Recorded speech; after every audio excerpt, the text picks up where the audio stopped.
Ever have one of those days that starts out just perfectly normal, almost boring even, and then out of nowhere, everything just explodes into chaos? That's exactly how that Saturday went down. Picture this: the sun's out, the pool is alive with kids' laughter, and I'm stretched out in my lounge chair, half dozing, half listening for my daughter Ava's little voice, when suddenly I hear it: "Get out of that pool right now!" And not just any voice, but Karen Martinez, our notorious HOA vice president, storming in.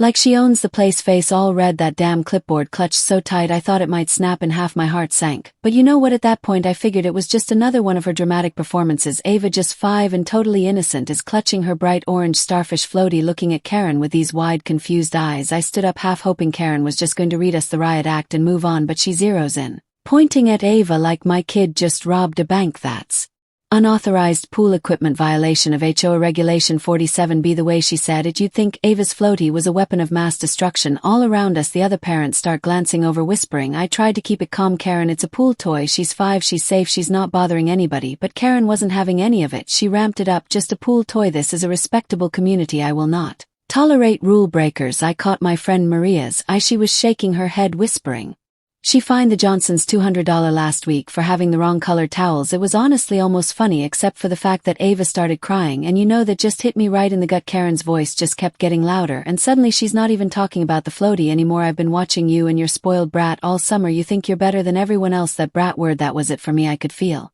the anger building, that kind of heat in your chest where you know you're about to lose your cool. "Don't you dare call my daughter names," I shot back, trying to keep my voice from shaking. But Karen was off the rails now. "This pool is for decent families, not for people like you." The crowd was fully paying attention now, some parents pulling their kids out of the water, everyone tense, waiting for whatever came next. And then came the twist nobody saw coming, not even me. And trust me, after years of HOA drama, I thought I'd seen it all. Karen's blocking our path, waving that clipboard like it's a sword, and suddenly I spot this bulge in her giant purse. That's when my stomach just dropped. I didn't want to believe it, but there was this wild look in her eyes, like she'd crossed some line even she couldn't uncross. "Karen, let's just talk about this like adults." I tried, voice steady even though my hands were shaking, but she laughed, sharp, ugly, almost unhinged. "Actions have consequences." I started to reach for Ava, thinking I just needed to get us both away, but Karen steps in all dramatic, and then suddenly her hand goes in the bag, and God help us, out comes a gun. For a split second nobody moved, then the screaming started, parents grabbing their kids, ducking behind lounge chairs, someone frantically calling 911. Karen's waving that thing, shouting,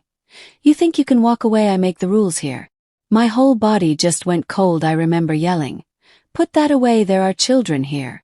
But she was beyond listening. I saw the gun come up, and everything just slowed down. Ava's little face terrified, Karen's finger tightening on the trigger, me running towards my daughter, desperate, praying I could get between them in time. The shot rang out. Ava screamed this awful raw sound I hope to God I never hear again. Blood was spreading across her swimsuit. She collapsed into the water. Everything after that was chaos. Me pulling Ava out, pressing on the wound, parents crying, sirens in the distance.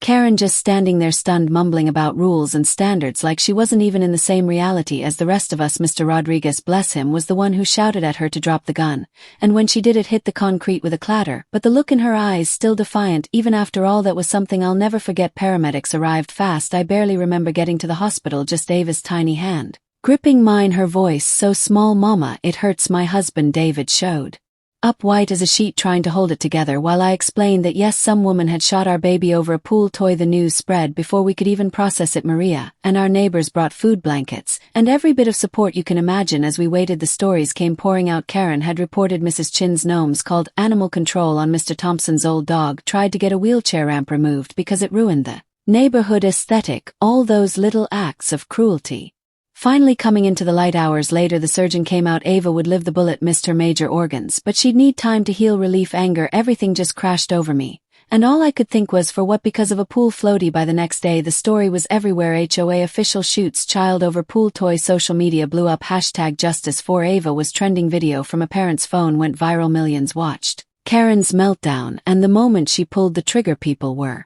furious. The district attorney pressed charges fast. Attempted murder, assault, child endangerment. Karen's lawyer tried to spin it. She was overwhelmed. Not a criminal, just a victim of circumstance. Yeah right, tell that to my daughter. Something shifted in the neighborhood. Maria and the others started organizing, petitioning to dissolve the HOA. The stories poured out at a meeting in the elementary school gym. Flags, playground bans, fines for the tiniest things. People realized they'd let this woman run wild for years, and they were done. Ava meanwhile was slowly healing.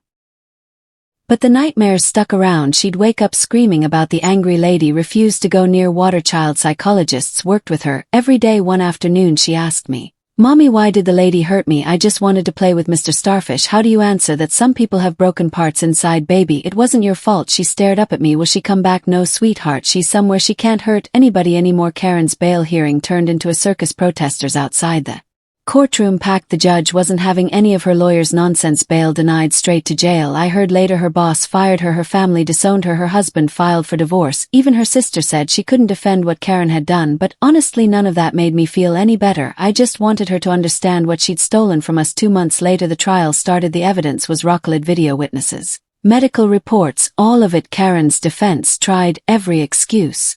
Insanity, accident, medication, none of it stuck. I got up there and told the jury exactly what she'd done, not just to Ava, but to our whole family. She didn't just shoot my daughter, she shattered our peace of mind, took my child's sense of safety. For what? Because she hated a pool toy. The jury came back quick, guilty on all counts. The judge gave her 25 years, no parole for 20. When they hauled her away she was still mumbling about rules and standards, like she couldn't wrap her head around the fact that none of that mattered anymore. With Karen gone, the neighborhood started to heal. The HOA was gone, replaced with a volunteer council that actually cared about people, not just rules. Donations poured in. The pool was renovated and renamed Ava's Oasis. The first time Ava went back she wore her dolphin swimsuit and a new starfish floaty, a gift from the community. She was nervous, but she did it. Look, Mommy, Mr. Starfish too is ready to swim. And in that moment I felt hope for the first time in months. Our story became bigger than us. News, lawmakers, people everywhere talking about HOA abuse and the dangers of giving too much power to the wrong kind of people. Maria even became a speaker for the movement, traveling the country. Karen Martinez was extreme, she'd say, but she wasn't unique. You give someone authority with no checks, bad things happen. And honestly, seeing all those changes made me proud. Maybe some good could come out of all that pain. A year later, life was finally starting to feel normal. Ava was